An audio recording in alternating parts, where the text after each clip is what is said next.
Inside her room, Dorothy lays restless in her sleep, haunted by her dreams becoming reality. She has been keeping this a secret for far too long, and she now fears that this horror will come after her and those that she holds close. She, an innocent girl with the powers of creation, has never been one to cause trouble. Being an outcast herself, it more seemed as if trouble followed her. Today, the trouble comes looking for her. Within the base, Rebus is preparing for its leave. Robot Man tells Rebus that it can't leave. The team needs it right now. Rebus couldn't, for the life of it, imagine why. What use could Rebus be to Cliff at the moment?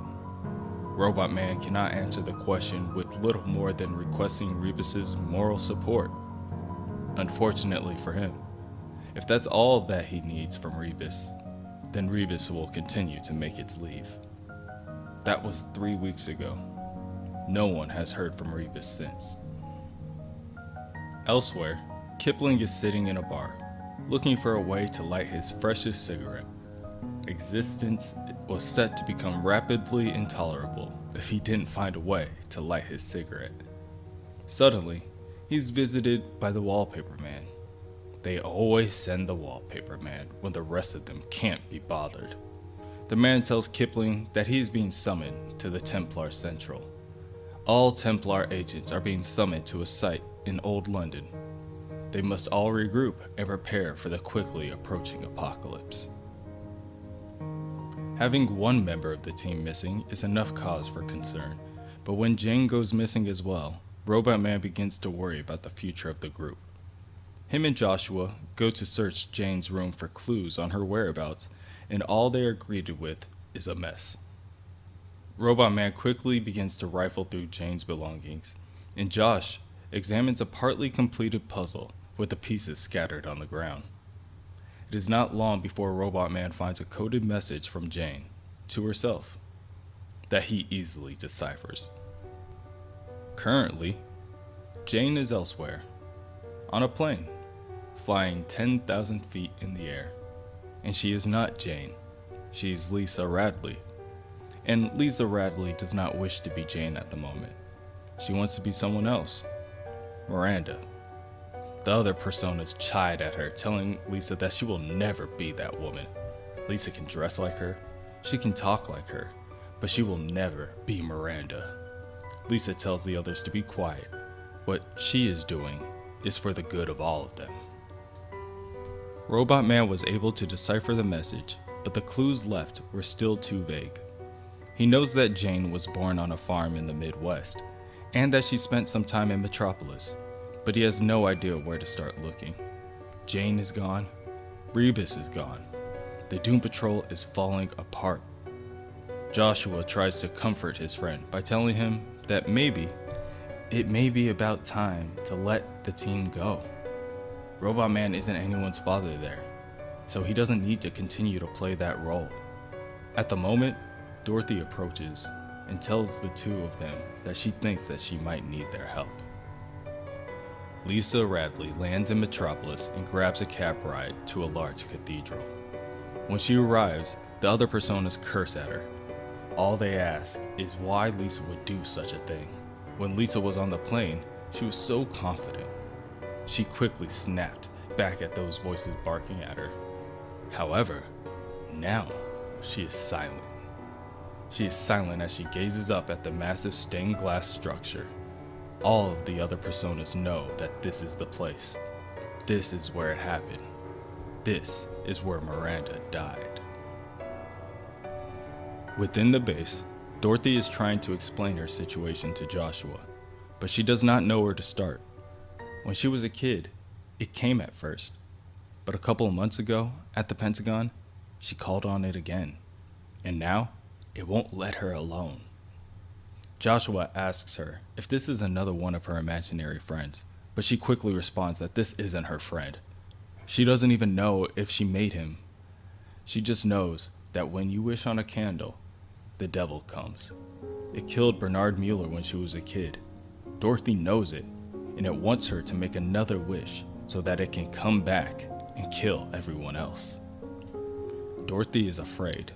It has been haunting her for so long, and she knows that she cannot fight it on her own. Joshua asks Dorothy the name of this thing, and Dorothy responds, "The Candlemaker."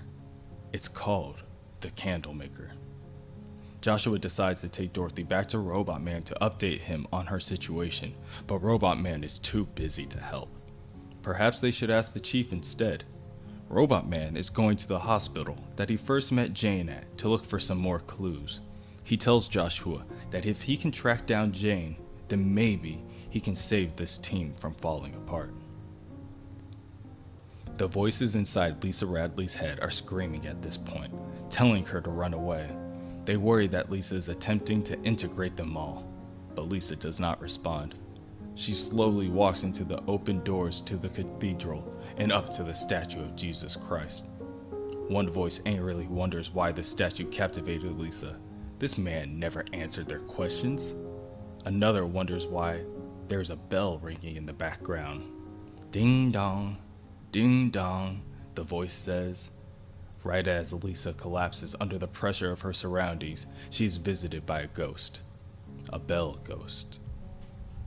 The ghost of Miranda chimes with the gloom sound of the sea bell and drowned men's voices.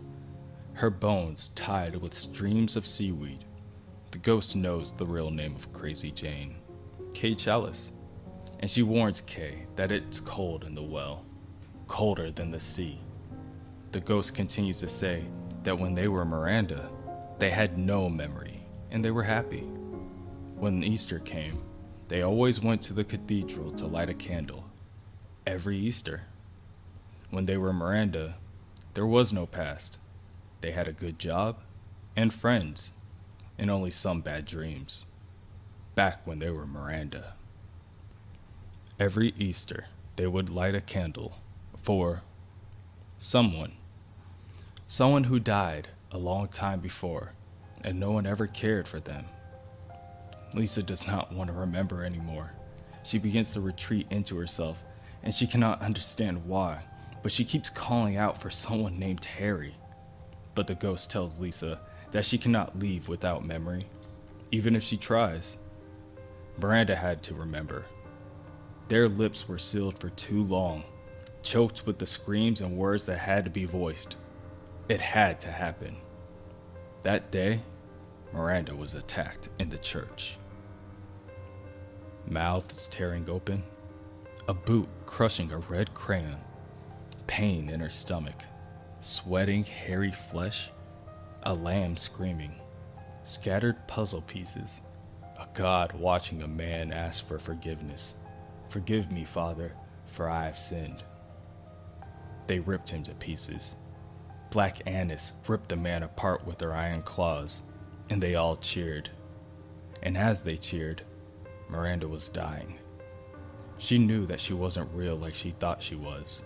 So Miranda ran to the well, falling apart, flying apart, like a collapsing building.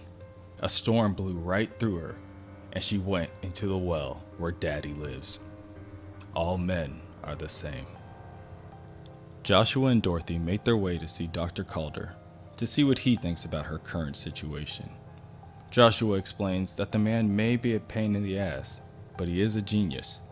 If anyone can help, Dr. Calder can. For the moment, Dorothy is feeling more confident after speaking with Joshua, until she catches a glimpse of the shadow behind her. She instantly doubles over and falls onto her back and begins to seize. Against her wishes, Joshua runs off down the hall to go bring back help. When Joshua approaches Dr. Calder's office, he is nowhere to be found. The situation begins to escalate when Joshua sees the doctor's overturned wheelchair. He is taken aback. If the doctor isn't here and isn't in his wheelchair, does that mean that somebody has broken into their base? At the moment, Joshua looks behind him, only to be greeted by a revolver pointed at him, point blank. The wielder pulls the trigger, and the bullet flies through the center of Joshua's chest. Joshua collapses to the floor before quickly bleeding out, leaving him and Dorothy in quite the situation.